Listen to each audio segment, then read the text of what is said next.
Être trop gentil peut sembler une qualité admirable, mais cela peut devenir un obstacle à ton propre bonheur et à ta réalisation personnelle. Voici quelques raisons pour lesquelles il est important de trouver un équilibre sain et des conseils pratiques pour y parvenir. 1. Reconnaître les limites de la gentillesse. Être gentil est une vertu, mais lorsqu'elle est excessive, elle peut être perçue comme une faiblesse ou de la naïveté. Les autres peuvent profiter de ta nature accommodante, ce qui peut te mener à des situations d'exploitation ou de surcharge de travail. Il est crucial de reconnaître que tu as des droits et des besoins, tout comme les autres. Une gentillesse excessive peut également éroder ton propre sentiment de valeur personnelle.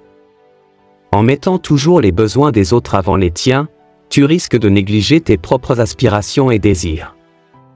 Cela peut conduire à un sentiment de ressentiment, car tu te rends compte que tes propres besoins ne sont pas satisfaits. Reconnaître les limites de ta gentillesse implique de comprendre que tu n'es pas responsable du bonheur de tout le monde. Chaque personne est responsable de son propre bien-être. En fixant des limites, tu montres aux autres qu'ils doivent respecter tes besoins et ton temps. Il est également important de distinguer entre la gentillesse authentique et la gentillesse motivée par le besoin d'approbation. La première vient d'un véritable désir d'aider, tandis que la seconde est souvent une tentative de gagner l'approbation et l'affection des autres. Apprendre à faire cette distinction peut t'aider à agir de manière plus authentique et à fixer des limites appropriées. 2. L'importance de dire non. Apprendre à dire non est essentiel pour maintenir ton bien-être. Dire oui à tout le monde peut t'épuiser et te laisser peu de temps pour toi-même. Pratique à dire non poliment mais fermement. Par exemple, tu peux dire « Je suis désolé, mais je ne peux pas m'engager dans ce projet en ce moment ». Cela montre que tu respectes tes limites tout en restant respectueux envers l'autre personne. Dire non peut être difficile, surtout si tu es habitué à être accommodant. Il est important de comprendre que dire non ne signifie pas être méchant ou égoïste. Au contraire, cela montre que tu respectes ton propre temps et tes propres besoins. Pour commencer, réfléchis à tes priorités et à tes limites personnelles. Quels sont tes objectifs et tes engagements actuels? Quelles sont tes valeurs et tes besoins? En ayant une compréhension claire de ces éléments, tu seras mieux équipé pour évaluer les demandes qui te sont faites. Lorsque tu dis non, sois clair et direct. Évite les justifications excessives ou les excuses. Un simple « je ne suis pas disponible pour cela » ou « je ne peux pas prendre cet engagement » est souvent suffisant. Si tu te sens obligé de donner une explication, garde-la courte et précise. Apprendre à dire non peut également impliquer de reconnaître et de surmonter la culpabilité associée à ce mot. Il est naturel de se sentir coupable au début, mais rappelle-toi que prendre soin de toi est essentiel pour pouvoir aider les autres de manière durable. 3. Établir des priorités. Déterminer ce qui est vraiment important pour toi est crucial pour maintenir un équilibre sain entre gentillesse et autonomie. Fixe des priorités et concentre-toi sur les tâches et les relations qui t'apportent le plus de valeur. Cela te permettra de consacrer ton temps et ton énergie à ce qui compte vraiment, plutôt que d'essayer de satisfaire tout le monde. Commence par faire une liste de tes objectifs et de tes valeurs. Quelles sont les choses qui te tiennent le plus à cœur? Quelles sont tes aspirations à long terme? En ayant une vision claire de ce que tu veux accomplir, tu pourras mieux évaluer les demandes et les engagements qui te sont proposés. Une fois que tu as établi tes priorités, il est important de les communiquer clairement aux autres. Fais savoir à tes collègues, amis et famille ce sur quoi tu te concentres et pourquoi. Cela peut les aider à comprendre tes choix et à respecter tes limites. Il est également utile de créer un emploi du temps qui reflète tes priorités. Alloue du temps chaque jour ou chaque semaine pour travailler sur tes objectifs importants. En intégrant tes priorités dans ton emploi du temps, tu es moins susceptible de te laisser distraire par des demandes non essentielles.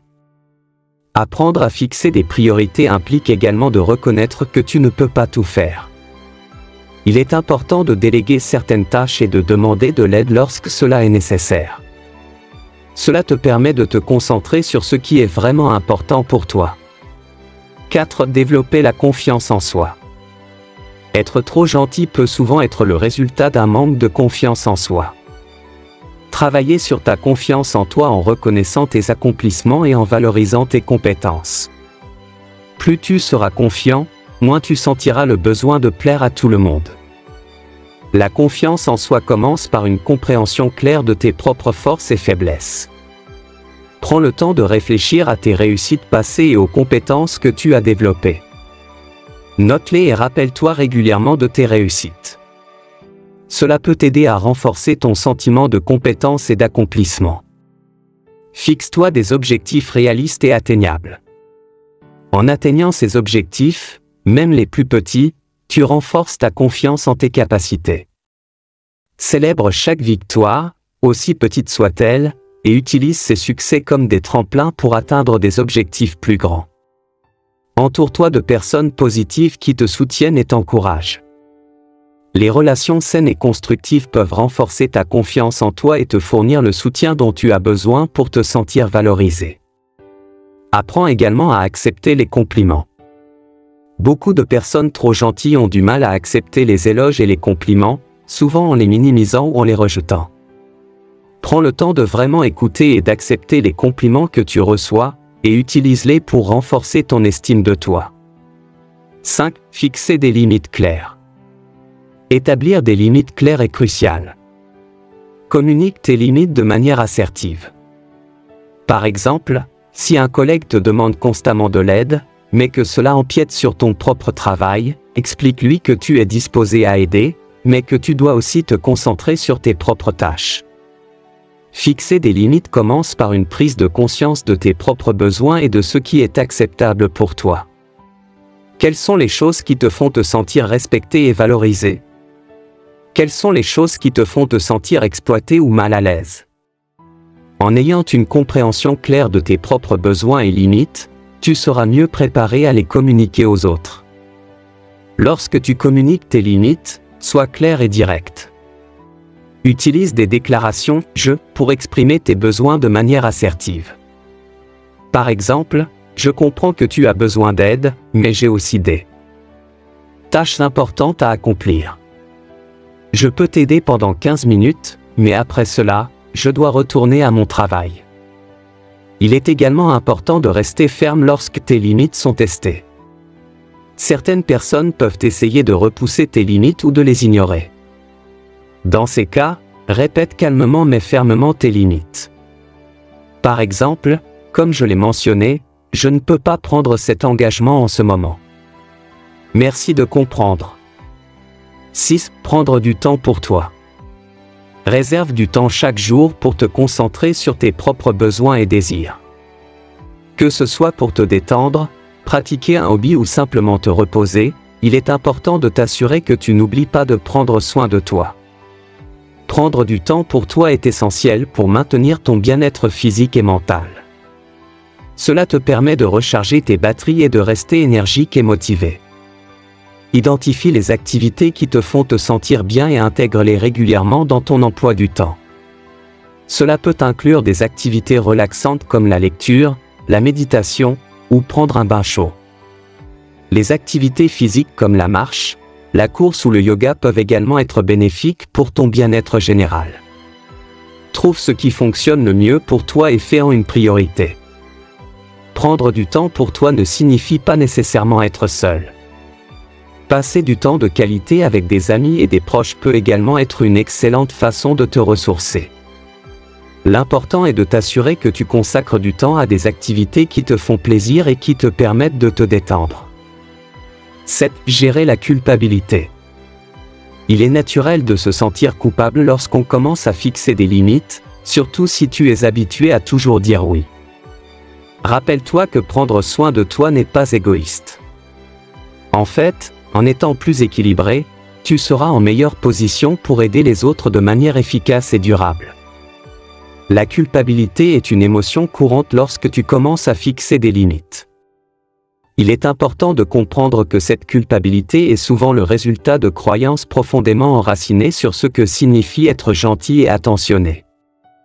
Remettre en question ces croyances peut t'aider à réduire la culpabilité. Rappelle-toi que prendre soin de toi te permet d'être plus efficace et plus présent pour les autres. Si tu es constamment épuisé et stressé, tu ne pourras pas offrir le meilleur de toi-même à ceux qui comptent sur toi. En prenant soin de toi, tu te mets en meilleure position pour aider les autres de manière significative. Apprends à accepter que tu ne peux pas plaire à tout le monde.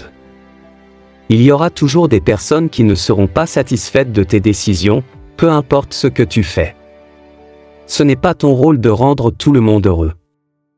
Concentre-toi sur ce qui est le mieux pour toi et pour les personnes qui comptent vraiment. 8. S'entourer de soutien. Entoure-toi de personnes qui comprennent et respectent tes limites. Ces personnes te soutiendront dans ta démarche de ne plus être trop gentil. Évite les personnes toxiques qui profitent de ta gentillesse. Avoir un réseau de soutien solide est crucial pour maintenir ta motivation et ton bien-être. Cherche des amis, des collègues et des membres de la famille qui respectent tes limites et qui te soutiennent dans ta quête de trouver un équilibre sain. Il peut également être utile de rejoindre des groupes ou des communautés qui partagent tes valeurs et tes objectifs. Ces groupes peuvent te fournir un soutien supplémentaire et des conseils pratiques pour t'aider à fixer des limites et à maintenir ton bien-être. Évite les personnes qui profitent de ta gentillesse ou qui te manipulent pour obtenir ce qu'elles veulent. Ces relations toxiques peuvent épuiser ton énergie et te faire sentir mal à l'aise. Apprends à reconnaître les signes de relations toxiques et prends des mesures pour t'en éloigner. 9. Pratiquer l'assertivité. L'assertivité est la capacité de s'exprimer et de défendre ses droits tout en respectant ceux des autres. En pratiquant l'assertivité, tu pourras mieux communiquer tes besoins et tes limites sans agressivité ni passivité. L'assertivité implique de communiquer de manière claire et directe. Utilise des déclarations « je » pour exprimer tes besoins et tes sentiments. Par exemple, je me sens dépassé quand je dois prendre en charge des tâches supplémentaires. J'ai besoin de me concentrer sur mes propres responsabilités. Pratique l'écoute active lorsque tu interagis avec les autres. Montre que tu respectes leur point de vue et leurs sentiments, mais reste ferme sur tes propres besoins. L'assertivité n'est pas une question de domination, mais de communication équilibrée. 10. Rechercher de l'aide professionnelle. Si tu trouves difficile de changer cette habitude par toi-même, n'hésite pas à chercher de l'aide professionnelle. Un coach ou un thérapeute peut t'aider à comprendre les racines de ton comportement et à développer des stratégies pour le changer. La thérapie ou le coaching peut t'offrir un espace sûr pour explorer tes pensées et tes sentiments. Un professionnel peut t'aider à identifier les croyances sous-jacentes qui te poussent à être trop gentil et à développer des stratégies pour les changer. Il peut également t'aider à développer des compétences en communication et en assertivité. Cela peut inclure des exercices pratiques et des jeux de rôle pour te préparer à des situations difficiles. En recherchant de l'aide professionnelle, tu peux accélérer ton processus de changement et atteindre un équilibre sain plus rapidement. N'aie pas peur de demander de l'aide. Prendre soin de ta santé mentale est tout aussi important que prendre soin de ta santé physique. En résumé, arrêter d'être trop gentil avec tout le monde ne signifie pas devenir égoïste ou insensible. Il s'agit plutôt de trouver un équilibre sain entre aider les autres et prendre soin de toi. En fixant des limites, en développant ta confiance en toi et en pratiquant l'assertivité, tu peux créer une vie plus équilibrée et épanouissante.